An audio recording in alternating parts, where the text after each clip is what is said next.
அனைவருக்கும் இனிய வணக்கம். அன்பின் ஆன்மீகம் யூடியூப் சேனலுக்கு உங்களை அன்புடன் வரவேற்கிறோம். இன்றைய பதிவில் நம்ம பார்க்கக்கூடிய தகவல் என்னன்னா, 2026ஆம் வருடத்தில் திருச்செந்தூர் ஆவணி திருவிழா எப்பொழுது நடைபெறுதுங்கிறத நம்ம கொஞ்சம் சுருக்கமாக பார்க்கலாம்.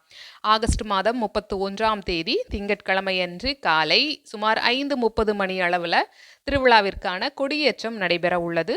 செப்டம்பர் மாதம் 6ஆம் தேதி ஞாயிற்றுக்கிழமையன்று மாலை 4 மணி அளவில் சிவப்பு சாத்தியில் சுவாமி அருள் பாலிக்க இருக்காரு.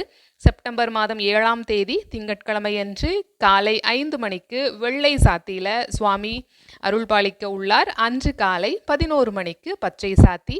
செப்டம்பர் மாதம் 9ஆம் தேதி புதன்கிழமையன்று காலை 6 மணி அளவில் திருத்தேரோட்டம் நடைபெற உள்ளது. இந்த விழாவிற்கான ஏற்பாடுகள் சிறப்பான முறையில் செய்யப்பட்டு வருகின்றன. பச்சை சாத்தி பற்றின உங்களுடைய கருத்துக்கள், பச்சை சாத்தியை நம்ம கண்ணில் பார்த்து சுவாமி தரிசனம் செய்தால் எந்த மாதிரியான வாழ்வின் வளங்கள் நமக்கு சிறப்பாக கிட்டுங்கிறத உங்களுடைய கருத்துக்களை கமெண்ட் பாக்ஸில் நீங்கள் பதிவு செய்யலாம். இந்த பதிவு உங்களுக்கு பிடிச்சிருந்ததுன்னா ஞாபகமாக லைக் பண்ணி, ஷேர் பண்ணி, சப்ஸ்கிரைப் பண்ணுங்கள். நன்றி, வணக்கம்.